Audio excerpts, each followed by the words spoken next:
बड़ी खबर आपको बता रहे हैं, टीएमसी को सुप्रीम कोर्ट से बड़ा झटका लग गया है। सुप्रीम कोर्ट ने चुनाव आयोग के आदेश को बरकरार रखा है। इलेक्शन कमीशन के आदेश में दखल देने से सुप्रीम कोर्ट ने इनकार कर दिया है। दरअसल टीएमसी सुप्रीम कोर्ट का रुख करती हुई शिकायत करती हुई नजर आई थी और उसके बाद में कोर्ट से ये बड़ा झटका टीएमसी को लगा है। देखिए, टीएमसी की तरफ से अर्जी दाखिल की गई थी काउंटिंग सुपरवाइजर पर, ये पूरी अर्जी दाखिल की गई थी और अब सुप्रीम कोर्ट में सुनवाई हुई है और सुप्रीम कोर्ट की तरफ से चुनाव आयोग के आदेश को बरकरार रखा गया है। वहीं इलेक्शन कमीशन के आदेशों में दखल देने से भी इनकार कर दिया है सुप्रीम कोर्ट ने। पश्चिम बंगाल में 4 मई को मतगणना होने से पहले ये कानूनी घमासान देखने को मिल रहा है। तो दरअसल हर काउंटिंग टेबल पर कम से कम एक केंद्रीय कर्मचारी तैनात करने के चुनाव आयोग के फैसले के खिलाफ टीएमसी सुप्रीम कोर्ट पहुंची थी और यह अर्जी दाखिल कर दी गई थी। और हमारे साथ में गौरव श्रीवास्तव संवाददाता जुड़े हुए हैं, रविकांत राय भी हमारे साथ में जुड़े हुए हैं।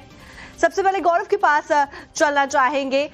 सुप्रीम कोर्ट के बाहर वो मौजूद है इस वक्त। गौरव, जिस तरीके से ये पूरी अर्जी दाखिल की गई है और अब सुप्रीम कोर्ट की तरफ से रुख क्लियर कर दिया गया है, ऐसे में इसके क्या मायने निकाले जाएं?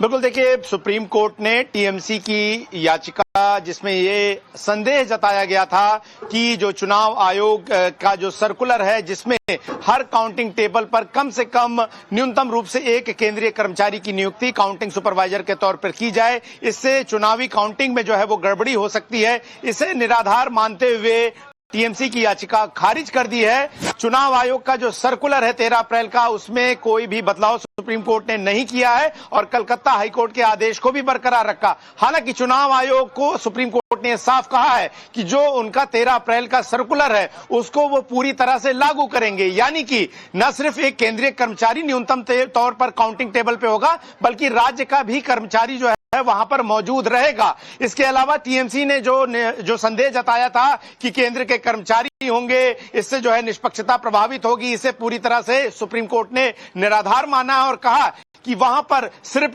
कर्मचारियों के अलावा जो है सभी राजनीतिक दलों के प्रत्याशियों का एक जो है एजेंट हर एक टेबल पर मौजूद होगा, सीसीटीवी होगा, वहां पर अन्य ऑब्जर्वर्स होंगे। ऐसे में इस तरह के आरोप लगाना जो है वो सही नहीं है। और चुनाव आयोग ने यह भी कहा कि अगर देखा जाए तो ऐसे में हर जिले का जो रिटर्निंग ऑफिसर होता है वो राज्य का कर्मचारी होता है और ऐसे में किसी भी कर्मचारी पर लेबलिंग लगाना कि वो राज्य या केंद्र का पक्ष लेगा, ये पूरी तरह से गलत है। और सुप्रीम कोर्ट ने भी ये कहा कि जब चुनाव होते हैं तो राज्य का कर्मचारी हो या केंद्र का, वो सभी चुनाव आयोग के अंतर्गत दिशा निर्देशों में काम करते हैं। ऐसे में आरोप निराधार है। हालांकि यहां पर टीएमसी की तरफ से वरिष्ठ वकील कपिल सिब्बल पेश हुए थे और उन्होंने कहा कि अगर कोई गड़बड़ी होती है तो सीसीटीवी को भी प्रिजर्व करने का काम किया जाए, जिस पर चुनाव आयोग के वकील की तरफ से कहा गया कि चुनावी नियमों के मुताबिक 45 दिनों तक सीसीटीवी सुरक्षित रखा जाता है, क्योंकि किसी भी चुनाव को चुनौती देने के लिए जो इलेक्शन पिटीशन दाखिल की जाती है उसके लिए 45 दिन की जो समय सीमा है वो तय है और अगर इस दौरान कोई इलेक्शन पिटीशन दाखिल हो जाती है